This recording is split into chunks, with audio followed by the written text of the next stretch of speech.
So Daggerheart's out in about a month since Daggerheart officially released, and I want to take some time to talk about it, the things I like, the things I don't like, but I'll let you know now, there's not a whole lot I don't like about this system.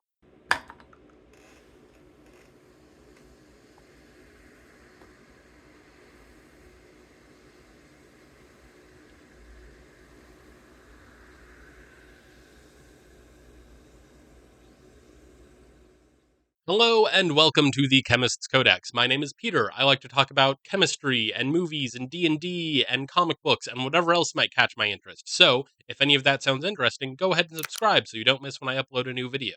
Daggerheart is the new fantasy TTRPG put out by Critical Role's Darrington Press. I've been super excited for this ever since it was first announced. It was Critical Role that sort of revitalized my interest in D&D, mainly due to the character-focused and narrative-driven storytelling that the cast put into their games.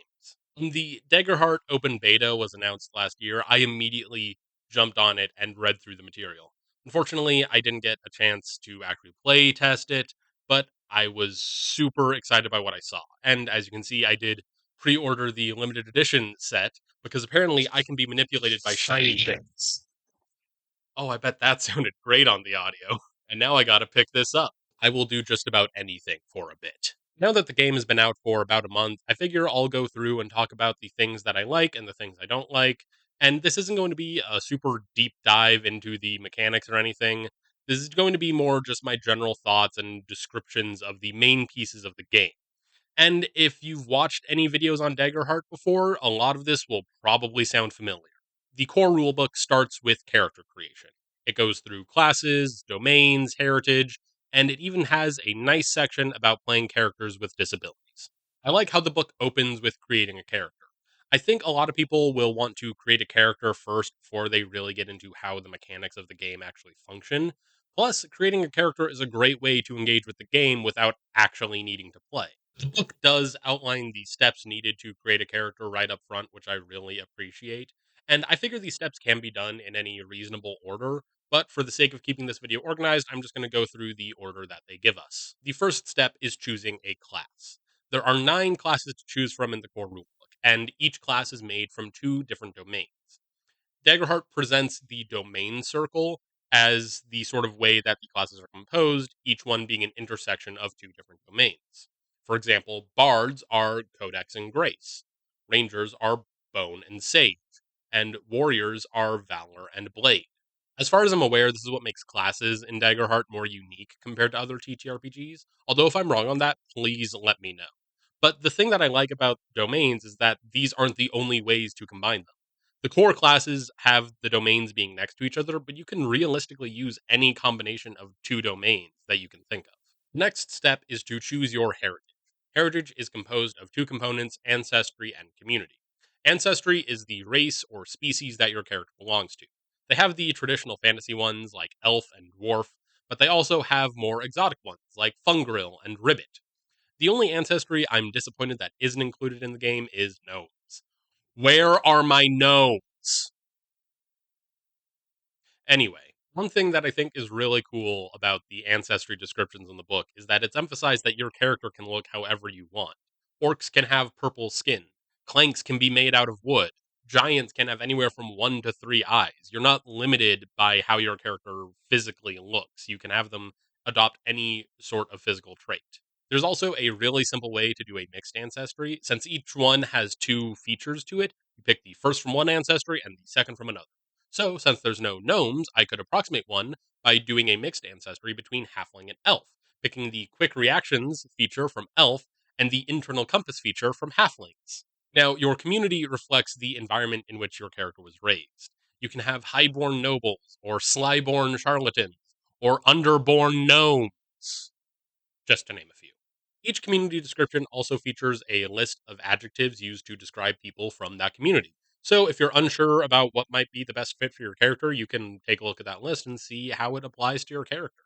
Past this, it's more about assigning character traits, choosing equipment, creating experiences, and establishing your backstory and connections with the other players. Most of this feels pretty standard for a fantasy TTRPG, so I'm going to kind of gloss over it here. Although I will come back to equipment more when I talk about actually playing the game. Like I said, the final part of the character creation chapter is about playing characters with disabilities. And this is ranging from things like flavoring spells differently to using equipment more appropriately for that character. And I really appreciate having this in here. And they really emphasize that when you do play a character with a disability, it should be done respectfully and with a purpose. The thing that I really like about character creation in Daggerheart is the amount of customizability that's there and how that customizability actually arrives. You're given a solid selection of options, but it's not overwhelming.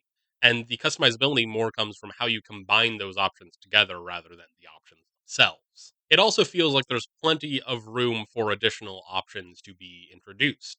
You can have new classes with different combinations of domains, new subclasses to fill a previously empty niche, or even new ancestries. So that means in the future, I might get my gnomes. Now, following character creation is a chapter all about actually playing the game.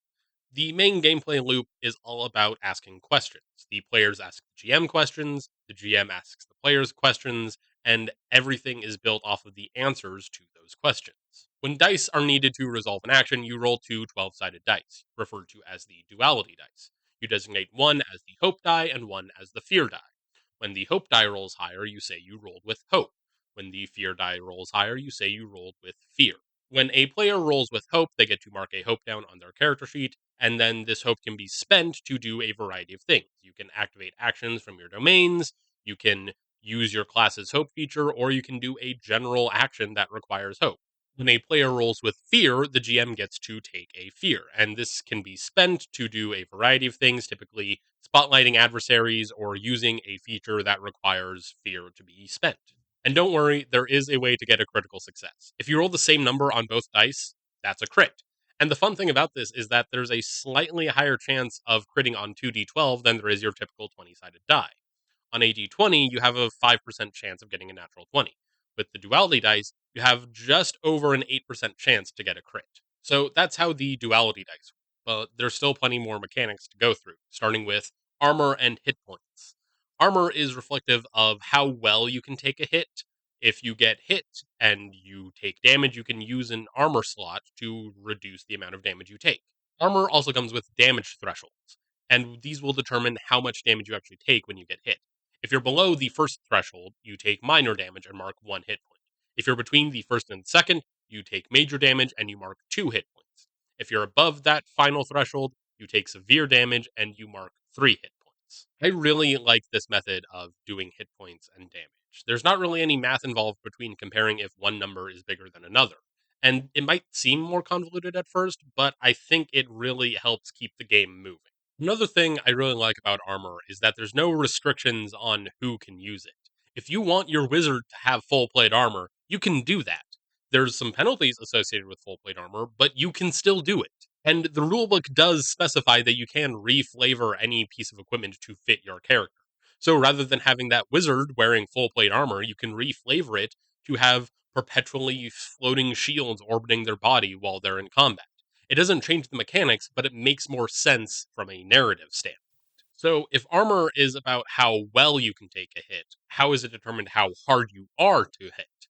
Well, that's the evasion score. And each class has its own specific evasion score that you start with, and these can be modified based on equipment or abilities. And again, this can be flavored however you want. Rangers can describe their evasion more as dodging attacks, whereas a guardian might just be tanking hits. And Daggerheart also includes a stress mechanic. I like to think of stress kind of like mental hit points, and certain abilities might have you mark a stress to use them, or the GM might have you mark a stress as a consequence for rolling with fear. I like the idea of stress as another resource that players have access to, and it shows the mental toll that adventurers will face.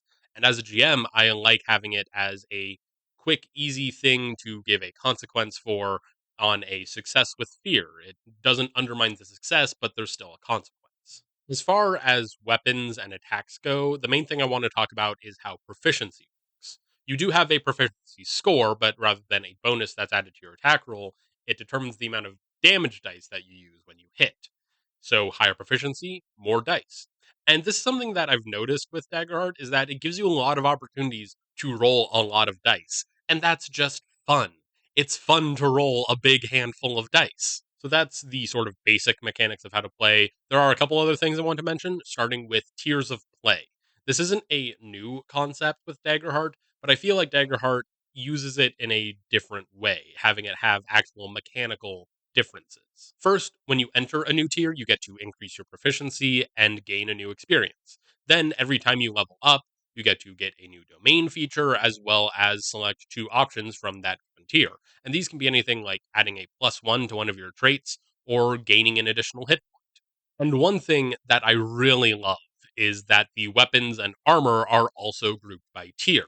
And as a GM, this makes it really easy to determine what kind of loot is appropriate for the given tier that my characters are in. And one final thing I want to mention in this chapter is that there is an included section about the combat wheelchair. I know the combat wheelchair is controversial for some stupid reason, but I like having it directly included in the core rulebook. It makes it feel like it's more a natural part of the game and not something that's just tacked on. The last few chapters of the core rulebook are all about running the game as the GM. This includes the basics of how to GM, as well as adversary stat blocks and some campaign frames, which I'll get more into later. What I really like about the chapter about running the game is that it gives a lot of examples and advice on how to structure a session or a campaign. And it focuses more on having the GM keep the players engaged in the story rather than just explaining a bunch of mechanics that the GM can use. There are still mechanics to explain, like how a countdown works or building and using NPCs, but they're all still focused on using that to enhance the narrative that you're telling at your table. And of course, there's a section about running a session zero, which I don't think a whole lot of TTRPGs actually include in their core rule. And it even has a breakdown of how long different parts of the session zero should take, which I really love. Another thing that's included that I quite like is a quick and easy guide on creating a one shot. It has the players fill in some blanks so that way the story is something that are invested in. And I love having that in there because it can get a group playing faster. And that's something that Daggerheart really seems to emphasize is having things being quick and easy and streamlined so that way you can get to playing the game faster. Now, obviously, the core rulebook needs to have some sort of enemy stat blocks that the players can fight. After all, fighting monsters is a big component of any fantasy TTRPG, and there is a good selection of stat blocks in this book. What I find really nice about the adversaries included is that the stat blocks are super streamlined. You can fit about 4 or 5 on a single page. And there's not much in the way of flavor text, which some might dislike, but I don't mind it because there's also a quick list of tactics that the adversaries will use in combat or in any sort of situation, I guess. And that makes it really easy to effectively use one of the adversaries. Adversaries are also each given a type based on the role they play during an encounter. And this makes it super easy to pick and choose adversaries based on what role you need them to fill. One type that I particularly enjoy being included is the minion. Minions only have 1 hit point and are beaten when they take any damage. And then players can take out more minions based on how much damage they actually roll. This makes mass combat so much more interesting because players can just mow through minions all the time.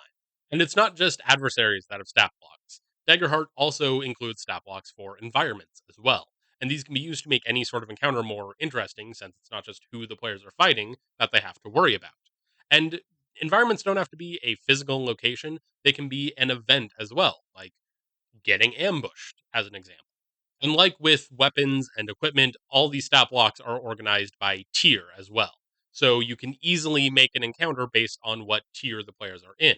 There's also a very convenient battle guide for creating an encounter based on the types of adversaries that you're including, as well as the number of players that you're making the encounter for. I don't have much experience using the battle guide just yet, but I really like how there is a quick and easy way to make hopefully balanced encounters. The final chapter features a selection of campaign frames, and these are sort of jumping off points for a campaign. They feature a general pitch to give to your players, some suggestions on tone and theme, any sort of guidelines for ancestries or communities, any sort of mechanics that might be specific to that campaign frame, as well as an inciting incident. These frames aren't full adventure modules or campaign guides, Like I said, they're more of a jumping off point for a campaign. They give you the general background of the setting at the start of the campaign and an inciting incident to get the players hooked, but everything that actually happens in the campaign isn't fully determined. And I think this is really clever. Daggerheart is meant to have the players control the story just as much as the GM. The narrative that unfolds should be connected to the characters' backstories and built off of the answers to questions that are asked at the table. The campaign frames also serve the purpose of showing how Daggerheart can be used in different genres. It's all still fantasy, but you can have something like The Witherwild, which is more about the balance between nature and civilization, or you can have something like Motherboard, which is all about having magic being built around ancient technology from a long forgotten civilization. All still fantasy, but it doesn't have to be your typical high fantasy. I also ran the quick start adventure that you can find online because I wanted to get a better sense of how the game actually feels to play. And let me just say, it is so much fun.